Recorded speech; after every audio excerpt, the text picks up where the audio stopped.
Welcome to Picks with the Professor, the show where a real statistics professor gives you sports betting tips. This is College Basketball, Wednesday, March 13th. Because, Jared, I look at the games on the screen and I think to myself, this would be a nice Saturday in November on the gridiron. Yeah, I 100% agree with you on that. And, we can only hope that these matchups live up to how good these college football games would be. Exactly. We're getting deeper into conference tournaments. It's getting the matchups are going to be getting better every day. By the time we get to Thursday, most every team will be in action. There's a few where that's not true. By the time we get to Thursday, the game quality starts to really pick up. Friday should be even better. So a lot of great college basketball all day long, folks. More picks, information on all these games, including the ones we were talking about, the plays of the day, over on Dub Club. Baseball starting up soon. You want to be there for that. Cousin Jared, pitch to people on why they should be here for baseball. Baseball is I don't know if there's another sport where probability and statistics can be best utilized as it is in baseball. That's kind of the forte of this here program. And there are so many innings, so many pitches don't get me wrong, there is going to be lots of variance in a baseball season, but there are just so many games that really the variance kind of evens out over the long run. And that's what we like to talk about here, is being winners in the long run. So I feel like baseball just kind of epitomizes everything that we're about.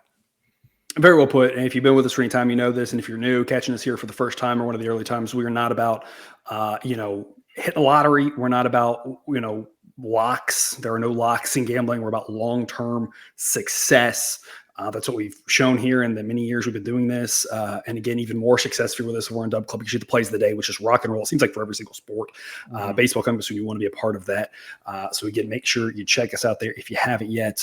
Biggest thing that I want to tell people as we get towards that, I don't know how to say this without, because everyone's going to say this, but I mean, the biggest thing you're going to get honesty, you're going to get transparency, you're going to get projections on every single game, a lot of information, a lot of data. We shoot it to you straight. We have one of the best retention rates over on Dub Club because of that.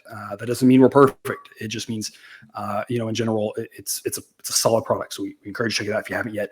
A lot of games on Wednesday. I'm really stoked for the next several days of just watching college basketball. It was a pretty fun Tuesday, and the game just keep getting better and better. And we're going to start off with one. It's going to be an interesting clash of styles here. UCF and BYU clash of styles because UCF does it all on defense. BYU's defense has gotten worse as the season has gone along. And so obviously, if UCF has any chance to make the big dance, it's going to be winning a bunch of games here in this year Big 12 tournament. 3 more, I guess they'd have to win. 4 more, I don't even know how many. They have to win them all at this point. And it's going to have to start here by beating a really good a BYU team. Doing it on the defensive end, that's where they specialize. Their offense isn't anything to write home about. And that's why we're on the under 145.5. Now, it's not the largest model edge. We've been talking about this here in a handful of these games, especially the Big 12. We nailed the Big 12 under. That was a small edge on Saturday. We'll see if we can't do the same thing here. Again, it did not work for us on Tuesday in the Notre Dame game, where those two teams scored as many points in one game with seasons on the line as they had in their previous 2 against either combined. I don't know what in the world happened in that game. But again, we're not going to let the result of one game deter us from this constant idea that we have here of when you see an under with the defensive talent that these teams have, no real pace, the weak offense of UCF in a tournament in a do or die game for UCF, neutral court that neither one of these teams has played at yet this season, is kind of the recipe for things being a little bit slower than projected. Cousin Jared, what stuck out to you about this one and why you like it, even though it's only a small model edge? Model saying 143.5, we're going under 145.5. This 100% falls into the exact same category that the Iowa State-Kansas State game fell into last week, where just Sideline had something with Iowa State where it really liked their overs, and it was like, well, Iowa State is just a really good defensive team. I did not feel comfortable with those unders. So as soon as they gave me an opportunity to play an under, I was on it. This is the exact same thing with me for UCF. I cannot tell you how many times Sideline was begging you to take an over in the UCF game, and it wouldn't have worked out for you very often if you had done that. And so the fact that it's seeing UCF, it's still telling you to play the under. It's seeing BYU's offense, which is one of the best in the country, and still telling you to play an under.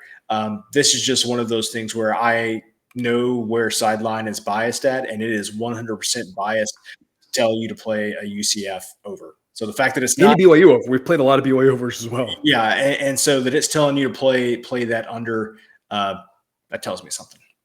Yeah, it's a good point. These two teams have played twice ever, of course, both this year. Is why would these two teams have played before this unless it was a random conference tournament, or a preseason tournament? Interestingly enough, the two games played out on the home court. I mean, it's textbook the way these two games played out, like we talk about, where the home team tends to control the pace a little bit more. The matchup of these first two times these two teams played was to the extremes in a way that we don't typically see it quite play out like this. Game at UCF went 63-58. That is exactly what UCF wants to play. Insane under. The game in Provo, the type of game BYU wants to play, more offense, faster pace. The game went 90-88. I mean, just two very different type of games. I think this one's going to play out a little bit more like the one in Orlando, considering the fact that in a neutral site, you got an early tip, and you've got a trophy on the line in a handful of days.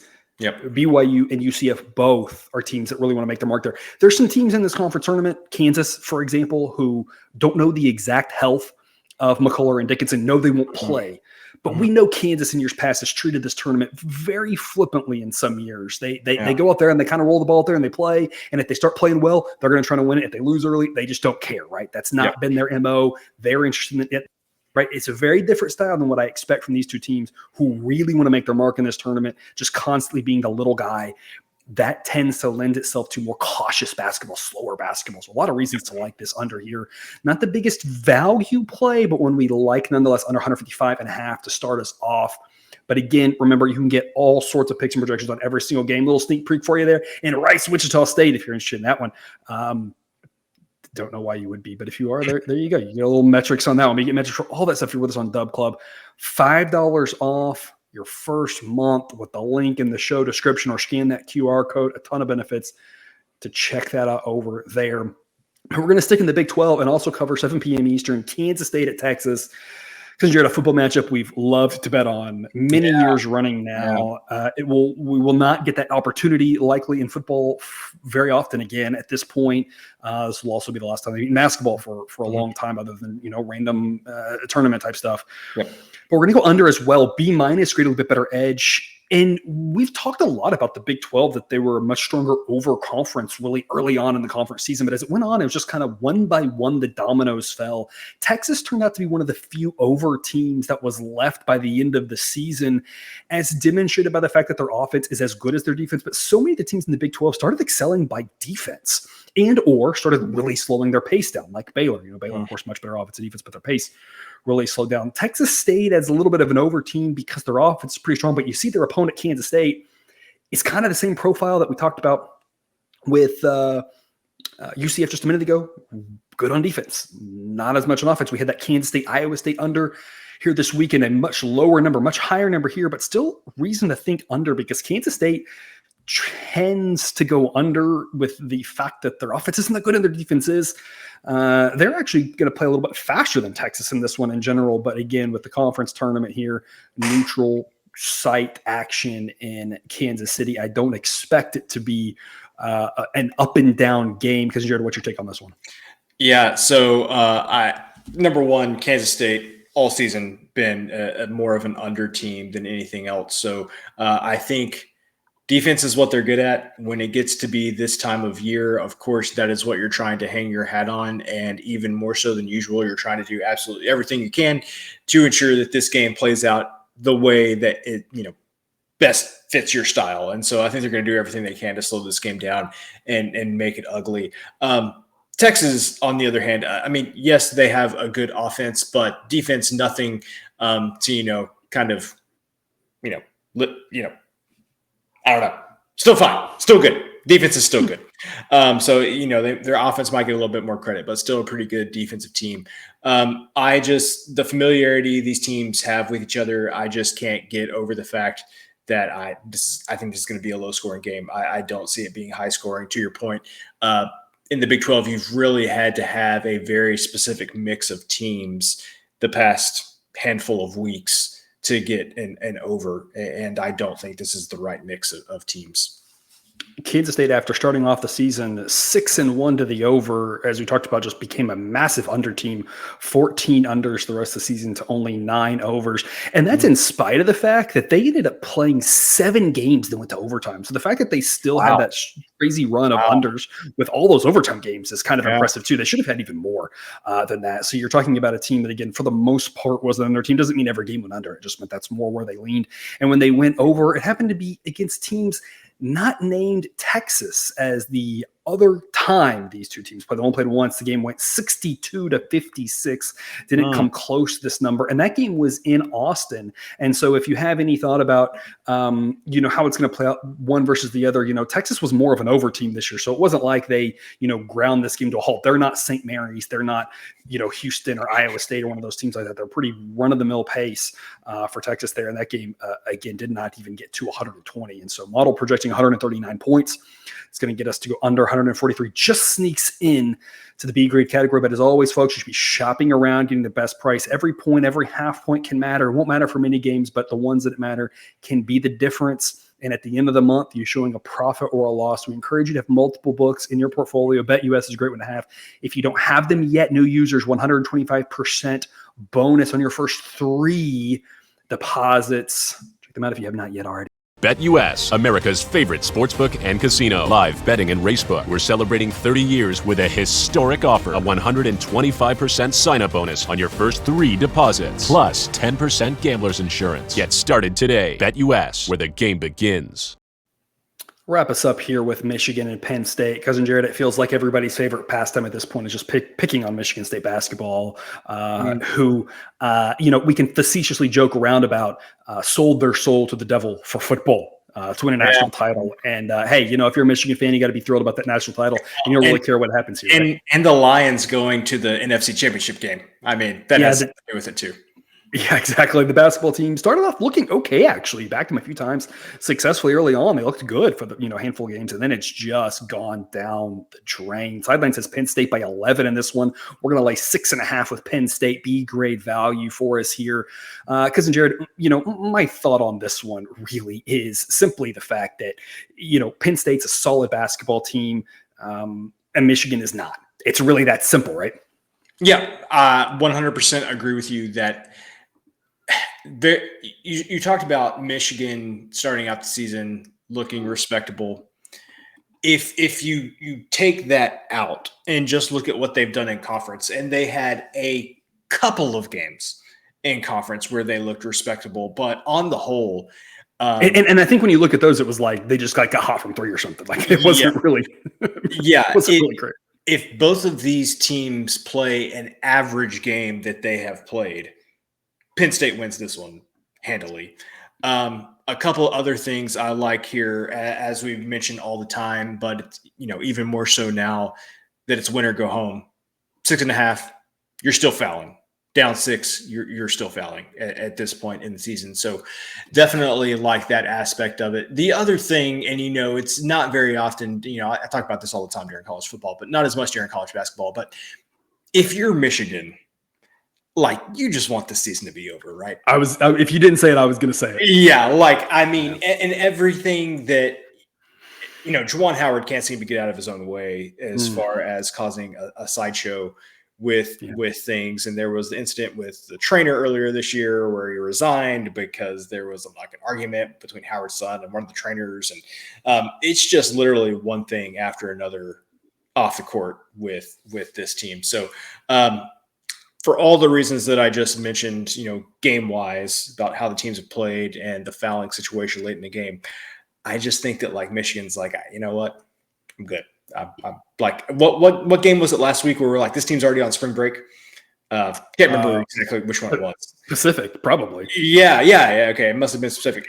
Pacific, excuse me. Sound like my specifically, it was Pacific. I sound like my daughter there. So yeah, I just think Michigan's like they get down early. I think they're gonna be like, hey, you know what, I'm ready to go on spring break. I was 100% going to bring up that game, and I was going to say, people, I'm not saying that's going to happen here. It's almost assuredly not going to happen. The talent discrepancy is not quite that big here. Pacific was just a truly terrible basketball team. It's a different set of situations, circumstances. But in similar, in that of all the teams you would compare to Pacific, just in having a miserable season, Michigan's got to be one of them. And I'm not saying this happens, and they may go out there and fight for their lives. And we've seen random teams like this that look like they were done with former NBA player head coaches. I'm thinking of Georgetown a few years ago, make a run in a conference tournament. That's a loaded conference, a conference probably better than the Big Ten is this year because the Big Ten is really just two teams. So it's not impossible, right? Anything can happen in sports. Anything can happen with humans. Anything can happen, especially with 19-year-old kids. That said, Michigan profiles in that, there's a chance this is I just want to be done. I want to be out of here. This is miserable. This is terrible. And things start going south and they snowball and they just throw in the towel. And I'm not saying they will. I'm just saying it's on the table here in this game. Penn State might be up by 20 at the half on this. So we got a couple different ways to win this. And like you said, the late fouling would get us there as well. Player-based model that I've built, Clary out for Penn State, has been out for quite a while. And all the models known that he's one of their better players, had been taking up a lot of minutes. He's not part of this team anymore. But the model still thinks that Penn State, while not necessarily a tournament quality team, is still a team that is much better than Michigan. And Cousin Jared, before we wrap up here, I did want to touch on one other thing here. So I'm going to put you on the spot a little bit. I'm going to go back a little bit. We'll talk about this one and all three games, but really back to that first game. UCF BYU under C- grade quarter model. How do you play that personally? Because I think there's probably people seeing the grades and they kind of know how to handle when we have a bunch of A and B grades, but when we throw a C grade at them like that, where the model is saying it's not the biggest edge in the world. How do you personally, do you just say I still like I'm going to play it as a B grade? I've spit out recommendations here mathematically just to try to tier things, but I'm just coding something in. I'm just curious how you handle the C grade recommendation like we gave earlier. Yeah, I kind of play it at a B grade. I don't go the full A grade. For me to play something at an A grade level, it has to be an A grade. But I played at a B grade level just because I feel like I have watched Sideline enough to know that if it has flipped here, basically you can look at it as Sideline has been missing these things by a letter grade. And so when I see this flip, see this C grade, to me it's okay, well, this should really be a B grade when you factor in the biases of Sideline. Yeah, I play it about a letter grade higher than it otherwise would be. All right, it's kind of what I assumed. I figured, people might be wondering that, so I want to get your take on it. Here's your recap slide again. More picks, plays of the day, projections, Discord, chat. We have a lot of fun. A lot of people giving each other advice and picks, recommendations based off of their expertise in different sports. So a lot of good things happening over there. Our friend Jake dropped some more conference tournament predictions and winners that he liked earlier today over there on Discord. So a lot of things happening over there. Dub Club, link in the show description. Otherwise, Cousin Jared, parting words for the people before they head into a fun day of college basketball on Wednesday. Enjoy all of the day college basketball, because somehow we're at the point where we only have about 9 days of it left. And then no more day college basketball, which is just going to be very sad. Yep, it will be. All right, that's all we got then. Thanks for watching, and we will see you again tomorrow.